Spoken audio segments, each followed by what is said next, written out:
তোমার সাহস তো দেখছি বেশ বেড়ে গেছে। এ কথা কেন বলছেন আপনি? বলছি তার কারণ একা অন্ধকার ঘরে বসে রয়েছো। এতে সাহস না থাকার কি আছে? আমি আমার নিজের ঘরে বসে থাকতেই পারি। না না, আজকাল তুমি যেভাবে যেখানে সেখানে চন্দ্রাকে দেখতে পাচ্ছ, ওর আওয়াজ শুনতে পাচ্ছ, তাতে আমি এখন আর কাউকে ভয় পাই না রুদ্র, এমনকি চন্দ্রাকেও নয়। খুব ভালো, খুব ভালো। তা হঠাৎ এত সাহস পেলে কোত্থেকে? সেটা তোমার না জানলেও চলবে। যাকে তুমি যখন এসেইছো, তোমার সঙ্গে আমার আলাদা করে কিছু জরুরি কথা বলার ছিল। যা বলো তুমি পিপির সামনে বলতে পারো। রুদ্র, স্বামী স্ত্রীর কথার মধ্যে অন্য কারোর উপস্থিতি আমি পছন্দ করি না। দোয়েল, তোমার স্পর্ধা থেকে আমি অবাক হয়ে যাচ্ছি। অন্য কারো কাকে বলছো তুমি? এই বাড়িতে পিপির কি পজিশন তুমি তা জানো না? জানি তো, কিন্তু স্বামী স্ত্রীর পার্সোনাল কথাতে বাবা মাও কিন্তু থাকে না রুদ্র। দেখো তোমার সাথে আমি তর্ক করতে চাই না। তোমার যা বলার তুমি পিপির সামনে বলতে পারলে বলো, নাহলে বলার কোনো দরকার নেই। ঠিক আছে, বলছি, শোনো। এই বাড়ি থেকে মীরামাকে তাড়িয়ে দেওয়ার অধিকার তোমার কিন্তু নেই। বাহ বাহ, আমার বাড়িতে আমি কাকে রাখবো না রাখবো সেটাও তুমি ঠিক করে দেবে। গ্রেট। তোমার বাড়ি? রুদ্র, এটা তোমার বাড়ি না, তোমার বাবার বাড়ি। দোয়েল,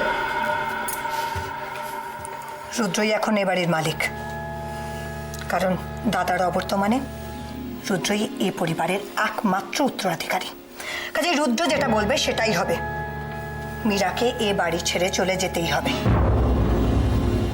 ঠিক আছে, ঠিক আছে, তাই হবে। তাহলে আমিও এই বাড়ি ছেড়ে চলে যাব মীরামার সঙ্গে। যাও না, তোমায় আমরা আটকাবো না। ভেবে দেখো একবার রুদ্র, অসুবিধে কিন্তু তোমাদেরই হবে।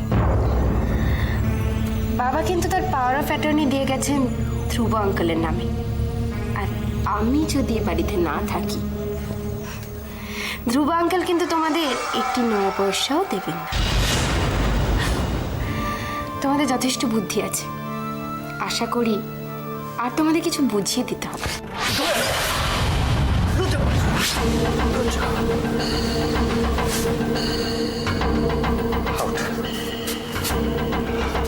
Out of my room immediately. তোমার ঘর? তোমার ঘর কবে থেকে হলো রুদ্র? সবাই যখন সবকিছু জেনেই গেছে, আমার বলতে আর কোনো লজ্জা নেই। যবে থেকে আমাদের বিয়ে হয়েছে আজ পর্যন্ত কবে তুমি এই ঘরে থেকেছো আমাকে একটু বলতে পারো রুদ্র? চলে আয়, চলে আয় রুদ্র, ওর সঙ্গে কথা বলে কোনো লাভ নেই। চলে আয়।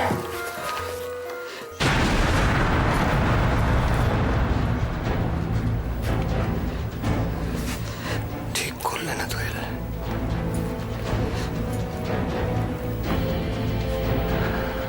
তুমি কি ভাবলে এত সহজে আমি তোমায় ছেড়ে দেবো? এই রুদ্রনীল অধিকারীর আসল রূপটা কিন্তু তুমি এখনো দেখোনি, এখনো দেখোনি। Good night.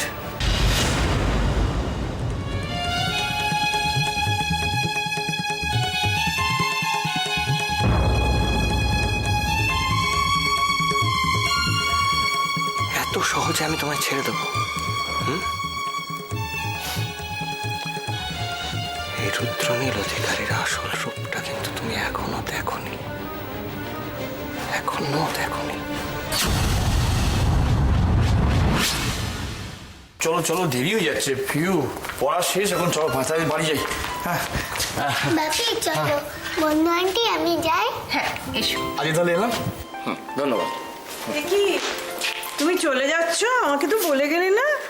কি পড়েছো আন্টির কাছে?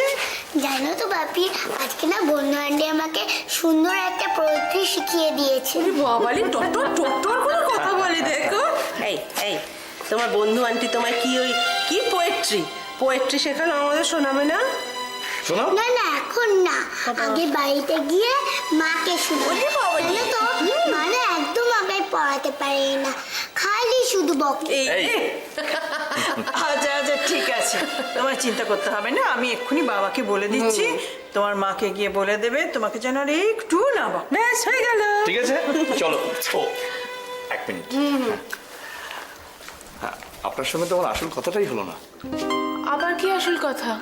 মানে এই যে আমি ওকে রোজ রোজ নিয়ে আসবো, মানে আপনার কোনো অসুবিধা হবে না তো? না না, রোজ এলে তো একটু অসুবিধে হবে, কারণ স্কুলের পরে সপ্তাহে 3 দিন করে আমি একটা দোকানে পার্ট টাইম চাকরি করি, তো তাই। না ঠিক আছে ঠিক আছে, সেটা কোনো ব্যাপারই না। আপনি যবে যবে বলুন আমি তবে আসবো। এই যে আপনি ওকে পড়াতে রাজি হয়েছেন সেটাই অনেক আমার কাছে। এবার কিন্তু আপনি সত্যিই না আমাকে লজ্জায় ফেলে দিচ্ছেন। তাই না তাই? ঠিকই তো বলছো। কেন এভাবে বলছো বাবা? ও তো নিজের ইচ্ছেই পড়াচ্ছে ওকে। কি মিষ্টি একটা মেয়ে বলো তো তোমার। হ্যাঁ, ওকে পড়াতে কার না ইচ্ছে করে। সত্যি এত মিষ্টি মেয়ে, আর কি মিষ্টি মিষ্টি পাকা পাকা কথা বলে। আমারও তো ইচ্ছে করে ওকে পড়াতে। তাহলে তুমি বন্ধু আন্টির মতন পড়াতে পারবে? আমি কি করে পড়াবো শোনা, আমি যে ইংরেজিই জানি না। চুপ কর, বাগামি করতে হবে না। তাহলে আপনি কবে কবে পড়াতে পারবেন? কবে কবে মানে সোম বুধ শুক্র তো আমি ওই দোকানটাতে যাই, তাহলে বাকি দিনগুলো মানে মঙ্গল বৃহস্পতি শনি আমার কোনো সমস্যা নেই, যদি আপনার না সমস্যা থাকে। না আমার কোনো সমস্যা হবে না, আপনি যবে যবে বলুন, মানে মঙ্গল বৃহস্পতি শনি।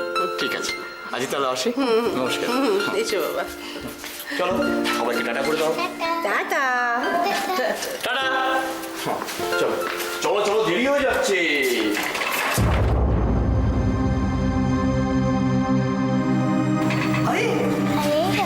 রাজা, কি হলো তুমি এবারে? না মানে ওই অপর্ণার সাথে একটা দরকার ছিল। দরকার ছিল? ও বুঝতে পেরেছি, মানে অপর্ণা তোমাদেরই বুক স্টোরে কাজ করে না? হ্যাঁ আমি ঠিক ধরেছি। রাজা বুঝলে, আমাদের সৈকতের বন্ধু, খুব খুব ভালো ছিল। যাও ভেতরে যাও। হ্যাঁ টাটা করে দাও। টাটা। হ্যাঁ ওমা এসো, ওখানে দাঁড়িয়ে আছো কেন? ভেতরে এসো। এসো দিদি, চলো চা করি। অপু, তুই ওকে নিয়ে ভেতরে যা। ছোট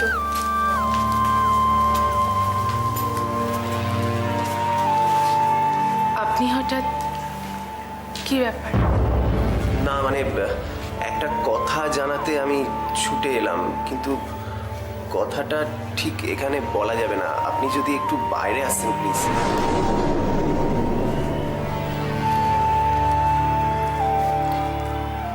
আপনার যা বলার আপনি এখানেই বলুন, আমি শুনবো।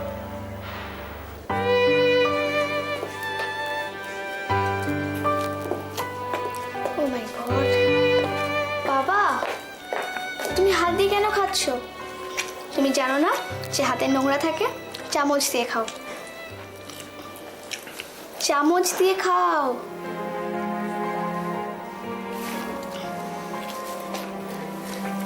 আমি খাবো না। কেন? আমি তোমার জন্য কত কষ্ট করে রান্না করেছি, খাও। বললাম তো আমি আচ্ছা খাবো আচ্ছা না। দাঁড়াও, আমি তোমাকে খাইয়ে দিচ্ছি। এই নাও। লিলি, লিলি, আরে না খেলে অসুখ করবে না, এ নাও। আরে আরে বলছি আমি খাবো না। খাও খাও খাও খাও খাও। কি হয়েছে শশাঙ্ক? কিছু না, আমি দেখছি।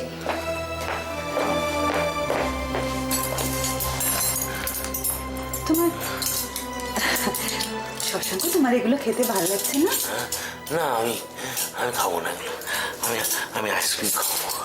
Ice cream ice cream? আমি নিতাইকে বলছি এক্ষুনি এনে দেবে। করেন্টো খাও কিন্তু আমি। হ্যাঁ করেন্টো।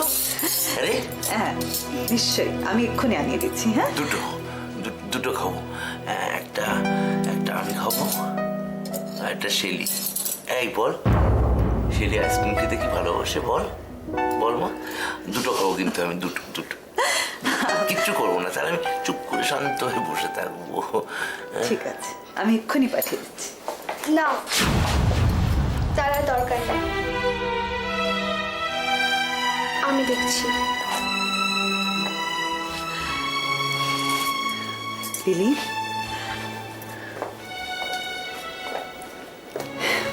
একটা কথা জিজ্ঞেস করবো?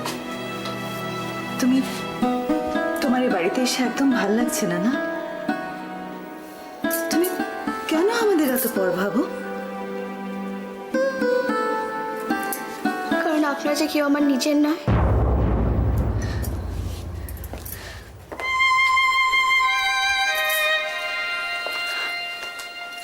কি বলছো তুমি লিলি? তুমি শশাঙ্কর মেয়ে, আর তুমি আমাদের পর? না না, এটা তোমার ভুল ধারণা। লিলি,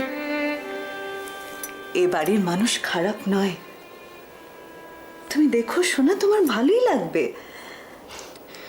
তা আর কোনোদিনও সম্ভব নয়। আর তাছাড়া আপনার যদি ভালোই হতেন তাহলে আমার মাকে কেন মেনে নেননি? আর আমার বাবাকে কেন চলে যেতে হয়েছিল এই ঘর থেকে? আর এইসবের জন্য কি দায়ী?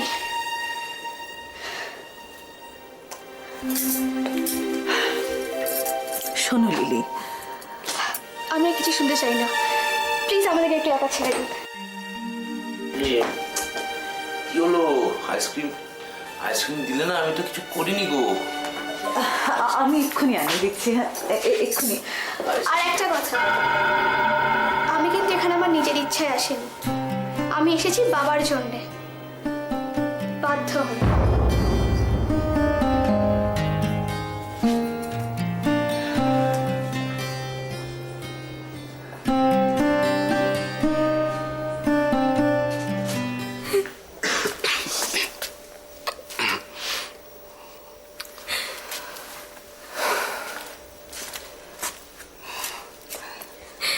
রাই, তুমি এত ভাবছো কেন? বললাম তো, দেশের জমিটা বিক্রি করে গয়নার টাকাগুলো আমরা মিটিয়ে দেবো। না, এই জমি আমি তোমায় কিছুতেই বিক্রি করতে দেব না। তাহলে আমরা কি করবো বলো? এছাড়া অন্য কোনো উপায় আছে? কোথায় পাবো তো টাকা? তবু আমার জন্য তুমি জমি বিক্রি করে দেবে, এটা আমি কি করে মেনে নেব বলো? অবুঝ হয় না রাই। দেখো, এই গয়নাগুলোর জন্য তোমার বাড়ির লোকেদের অপমানিত হতে হচ্ছে, আর সেটা বন্ধ করাটা এই মুহূর্তে সব থেকে বেশি জরুরি। না, এই হয় না, কিছুতেই হয় না। আমার ভুলের প্রায়শ্চিত্ত তুমি কেন করবে? তুমি আর আমি কি আলাদা?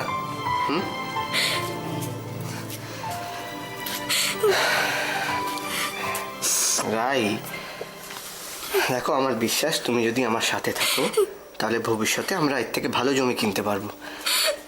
কিন্তু এই মুহূর্তে তোমার বাড়ির লোকেদের হেনস্থার হাত থেকে বাঁচাতে আর অন্য কোনো উপায় নেই। কিন্তু তাছাড়া তোমার বাড়ির লোকেরা তো নিশ্চয়ই ভেবে রেখেছে যে গয়নাগুলো আমরা ইচ্ছে করে ওখান থেকে নিয়ে এসেছি। সেই ধারণাটাও তো ভুল প্রমাণ করতে হবে, তাই না? তোমার জন্য আমার ভীষণ ভীষণ গর্ব হচ্ছে। বলবো ভালো মানুষের মেয়ে।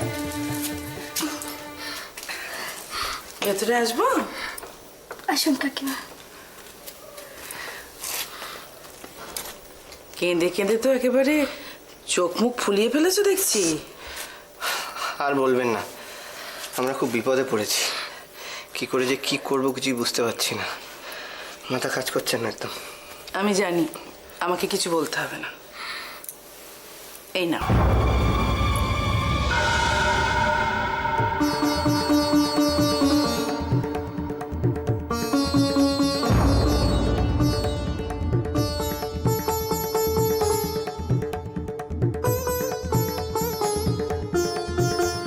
আমাদের গয়না আপনার কাছে কি করে? রাইটা এখনো বড্ড ছেলে মানুষ, ঠিক মতো সংসারী হয়ে ওঠেনি। এত 1000 টাকার ভরির গয়না যদি ওর কাছে থাকে, যদি 9-6 করে ফেলে, তাই সরিয়ে রেখেছিলাম। সরিয়ে রেখেছিলেন নাকি চুরি করেছিলেন? কি বলছো কি তুমি? আপনারা কেন এরকম করলেন? একবারও ভাবলেন না আমরা কি করব? এই গয়নাগুলোর দাম টাকা দিয়ে হিসেব করা যাবে না। এই গয়নাগুলোর সঙ্গে আমাদের মান, সম্মান, অস্তিত্ব জড়িয়ে আছে। আর আপনি দেখতেই তো পারছেন কেঁদে কেঁদে রাইয়ের কি অবস্থা হয়েছে। সেই জন্যই তো ফেরত দিয়ে গেলাম ভাই। সেজন্যই ফেরত দিয়ে গেলেন নাকি পুলিশে ধরা পড়বেন সেই ভয়ে ফেরত দিয়ে গেলেন? সে ভয় আমাকে দেখিও না, মনে হয়েছিল তাই সরিয়ে রেখেছিলাম। মিথ্যে কথা, সব মিথ্যে কথা। রাই, কাত্যায়নী কখনো মিথ্যে কথা বলে না। যদি চুরি করতাম তাহলে গয়নাগুলো ফেরত দিতে আসতাম না, ওগুলো বিক্রি করে দিতাম। বিশ্বাস করো, বিশ্বাস করো তোমরা, আমরা চোর নই। সে আপনি যাই বলুন, আমরা আপনাদের বিশ্বাস করছি না। সেটা তোমাদের ব্যাপার। ওই যে কথায় বলে না, লোকের ভালো করতে নেই। ঠিক আছে, গয়নাগুলো রেখে গেলাম, যেখানে ফেরত দিয়ে আসার কথা সেখানে ফেরত দিয়ে এসো। চলি। শোনো, গয়নাগুলো খুলে দেখে নিও সব ঠিকঠাক আছে কিনা। কেমন?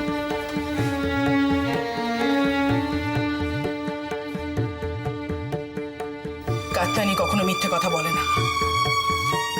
যদি চুরি করতাম তাহলে গয়নাগুলো ফেরত দিতে আসতাম না, ওগুলো বিক্রি করে দিতাম।